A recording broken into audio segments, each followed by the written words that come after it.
In the name of the Father, and of the Son, and of the Holy Spirit. Amen. Heavenly Father, in the name of Jesus, we thank you, we praise you, and we love you. Thank you for this amazing day. Thank you, Lord, for you are with us. Thank you, Jesus, for you are good and your mercy endures forever. Thank you for being with us. Thank you for filling us always with your love. Thank you, Lord, that each and every promise stands for us because we are the righteousness of the Lord. Thank you, Holy Spirit of God, that as I start this session, you are the one who is going to teach us all. And thank you, Holy Spirit of God, that as our spiritual minds, hearts, senses are opened to receive the word of God, we inculcate all the teachings into our lives and we live a supernatural life. Thank you, Lord, that we boast on the word of God because the joy of the Lord is our strength. We thank you, we praise you, and we bless you, Lord, in the mighty and glorious name of Jesus. And all God's people said, Amen, Amen, and Amen. Thank you, Jesus. Praise you, Jesus. Amen. Okay. So today I am come with a scripture. Sister Rufina, if you can put only if you are available. So I just want Matthew chapter 9, verses 1 to 7. Matthew chapter 9, verses 1 to 7. Only if you can put, sister, it would be nice.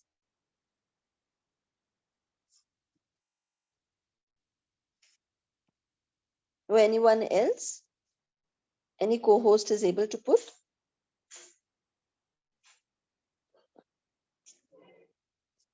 Okay, in the meantime, I'll start reading. So Jesus heals a paralytic.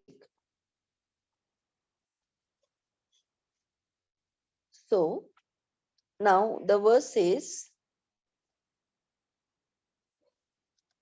and just then some people were carrying a paralyzed man lying on a bed. When Jesus saw their faith, he said to the paralytic, "Take heart, son, your sins are forgiven." Then some of the scribes said to themselves, "This man is blaspheming." But Jesus, perceiving their thoughts, said, "Why do you think evil in your hearts?" Thank you, Sister Rufina. For which is easier to say, "Your sins are forgiven," or to say, "Stand up and walk"?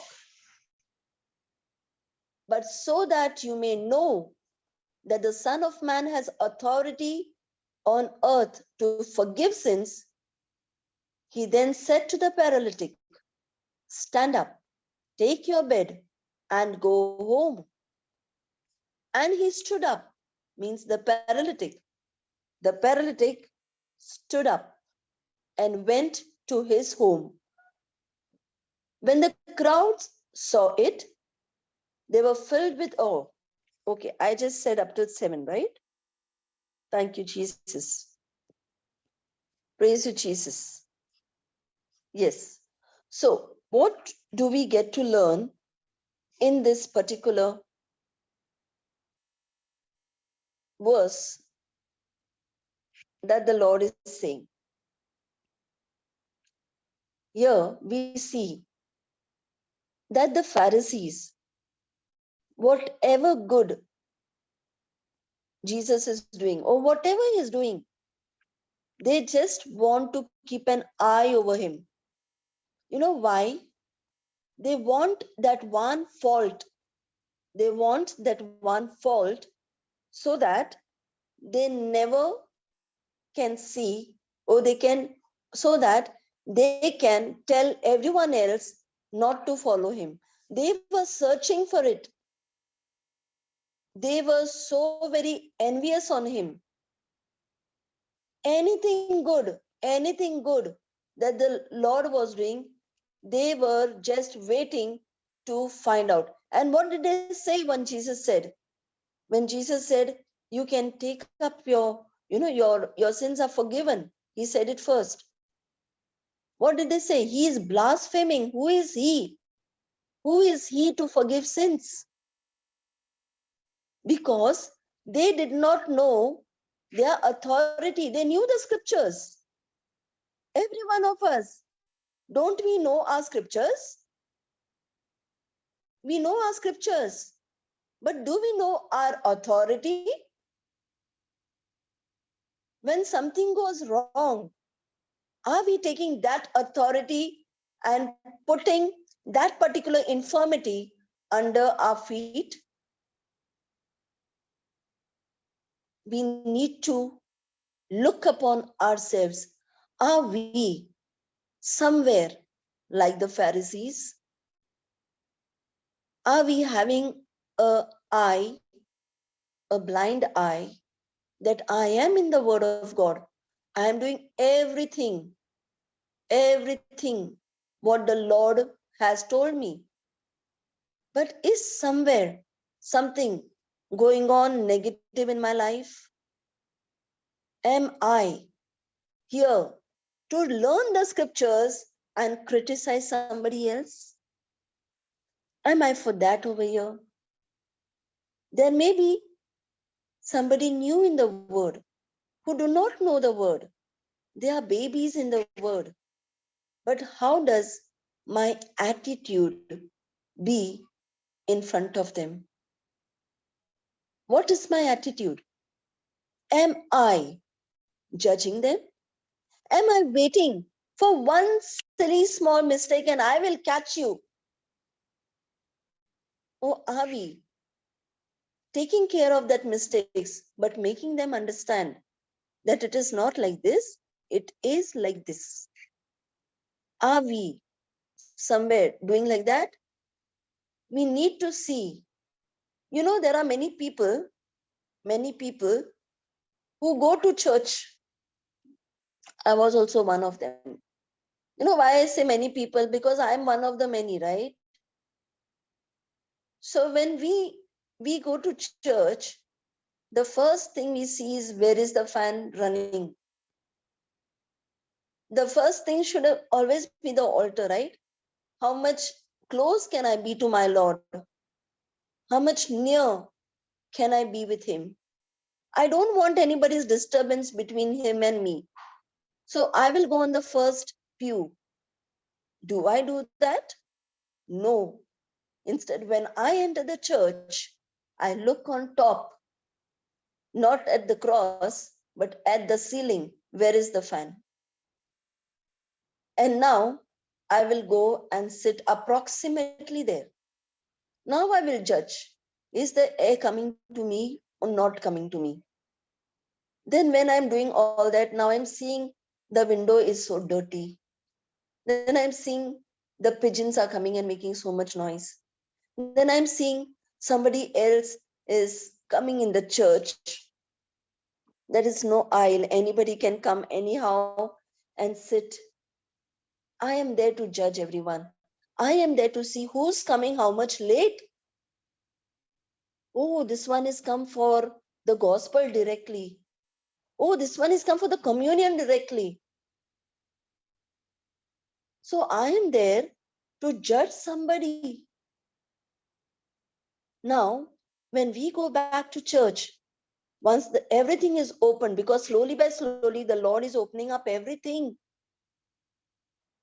So once we go back to church, are we going to be the same old people? We should ask ourselves, because the Lord has given us a thorough training for approximately 2 years. We are trained under the Lord. We have become a new creation. We have become born again. We have left our carnal nature. We have left that nature of logic. We have left that judgmental nature, and now we are in the divine nature. The divine nature is a God-like nature. The divine nature is a Christ-like nature. Even if somebody is coming late and you can see, instead of saying something, you can always say, "Thank you, Jesus. From next time, this brother of mine, this sister of mine is coming on time to see you, to hear you, to have a relationship with you. Thank you for releasing a perfect laborer in this brother and sister of mine in their lives. Thank you, Lord, that as you inclined me to your word by sending a laborer in my life, Lord." Sister, please keep the scripture, Sister Rufina. So I'm saying the same thing, Lord, as as I'm praying for them, I see that they are also in the word of God, and they have understood and they have tasted the love of the Lord. So we need to understand this. Suppose if we are coming across strangers whom we don't know, sometimes it is like this. If it is my person, everything is good. Even a fault, if my person do, it's good. That's my person. That's my family. That's my child. That's my parent. That's my spouse. It's okay. What big deal? It's okay if he's made a mistake. It's okay if it's first time. It's okay. But what about when somebody else makes a mistake? Am I so cool about it? Am I saying it's okay? Just let go. It's okay. This was a learning. Next time it will not happen. Do we say that? Sometimes the Bible says that show hospitalities to strangers. That's written in Hebrews chapter 13, verses 1 and 2. It is written over there that show hospitalities to strangers, because by doing this, you are entertaining angels. You are entertaining angels. There is one chapter in the Bible which says about Tobit, if we all know about Tobit. The archangel Raphael came to be his friend, and he was with him on a journey. He did not let him know that he is the archangel, but he let him know afterwards. So Tobit became his good friend. We don't know. We are living a supernatural life. Don't think that nothing like this can happen. Don't think. When we are living a supernatural life, everything like this only will happen. In the form of people, angels will come to help us, to be with us, to assist us in the form of angels. And we need to have that mutual love, even if there is a stranger passing by. Because you don't know whether he is one of the angels sent by God for us. Let us understand this. When we understand the word of God, and if we don't follow according to the word of God, it is said that we have hardened our hearts. So let us not harden our hearts. Let us be open to everything in the what is written to us in the Bible, because everything is truth. Every word is life. It is a double-edged sword. If we are doing anything wrong, that particular word of God will go inside us and cut that wrong nature, that wrong thing, what takes us away from the word of God. It is such a double-edged sword that when you are telling someone else about the word of God, that same sword of the word, the sword of the Spirit, comes and touches you too. So that's why whenever we teach, it is not we, it is the Holy Spirit who not only teaches to the participants, it teaches the one who is also opening the mouth and speaking the word of God. So we need to understand this particular passage shows us only one thing, that no matter what, you do any good, you do any bad, I am going to take you by task. When I was in the world, I would always use one sentence in Hindi. You know, I used to feel some people were so stubborn. So I used to tell my friends or my colleagues, I used to say, even if you break your head in front of this person, still that person will remove some flaw from your breaking of the head. That person would say, you should have not broken this side, you should have broken the other side. So there are some people who can remove a minute thing from anywhere to show you that you are not capable. There is an example of a sister, okay? One sister, as she went for her community rosary and she started leading it already, there was somebody who came and told her, I want to do it. But she refused because she already had started. Now, the one who told her got envious, got angry, and she was waiting for an opportunity. When will the rosary get over? When am I going to open my mouth? Means what happened indirectly? The entire rosary, Hail Mary, Holy Mary, Hail Mary, Holy Mary is going on, but the heart, but the mind is full of something else. When will this rosary get over? And when will I give her my peace of mind? When will I irritate her? When will I tell her that she did not do it properly?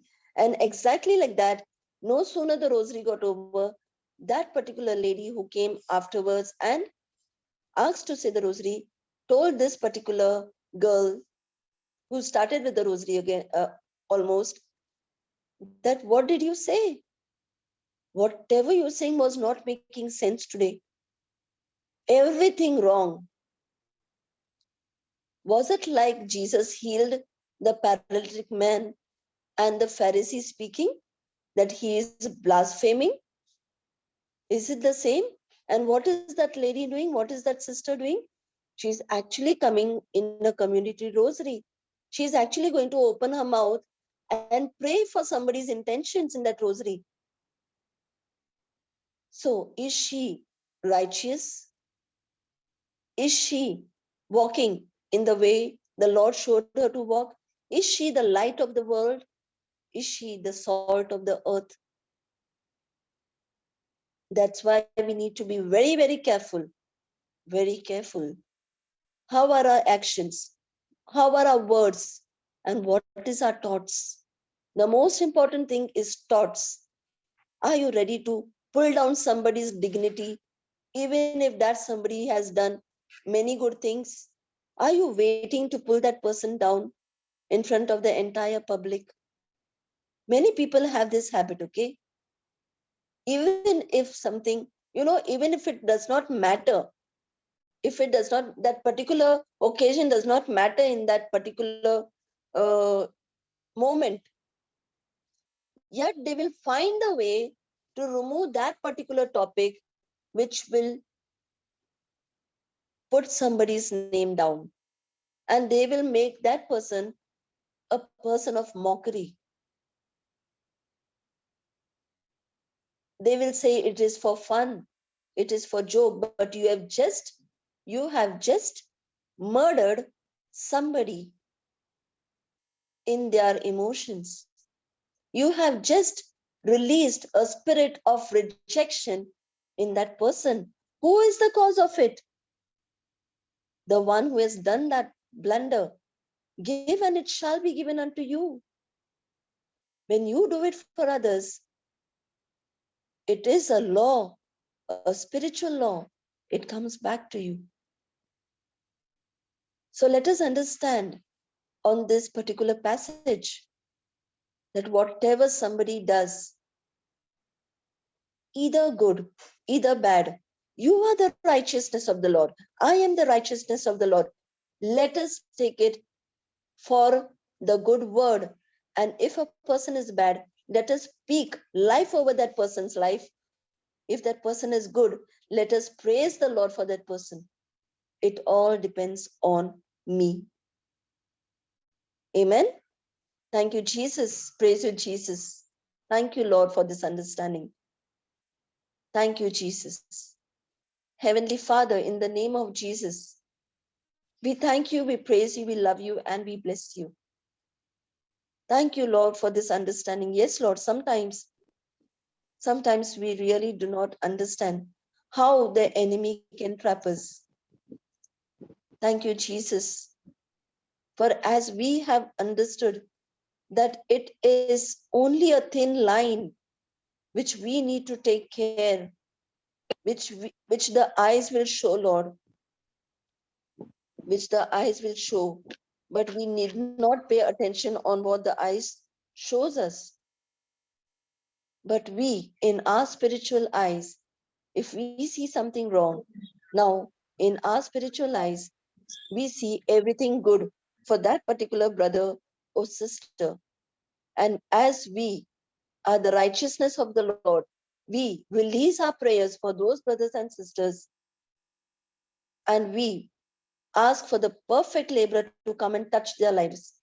Thank you, Lord, that we are not here to judge anyone, because your word says, Lord, if you judge, your heavenly Father will judge you.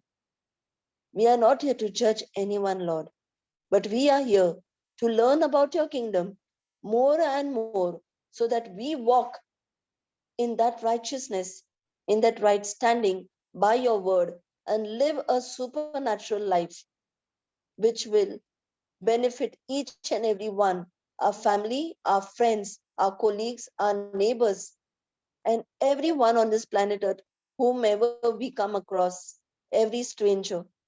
In the most mighty and glorious name of Jesus, I pray this, Heavenly Father, and I say amen, amen, and amen. Thank you, Jesus. Amen. Amen. Praise you, Jesus. Amen. Thank you, Sister sister. Rosina. Thank you, sister, for sharing the screen.